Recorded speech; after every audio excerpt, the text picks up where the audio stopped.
Կրծքագեղձի քաղցկեղի հիմնական ախտանիշները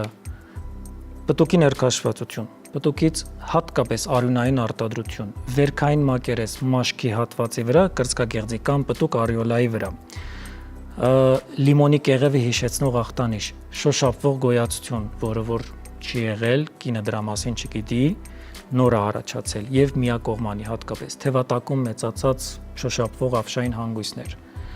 Այսպիսի մի քանի ախտանիշներ կան, կլասիկ ախտանիշներ են կրծքագեղձի քաղցկեղի, մաշկի կարմրությունը, բորբոքումը, հատկապես միակողմանի, անհասկանալի,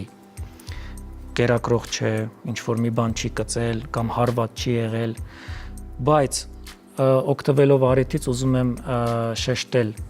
պետք չէ սպասել ախտանիշների հայտ գալուն։ Ախտանիշներ ի հայտ եկան, նշանակում է մենք առնվազն երկրորդ փուլի հետ գործ ունենք։ Մենք այսօր ուրիշ մակարդակի վրա ենք, մենք այսօր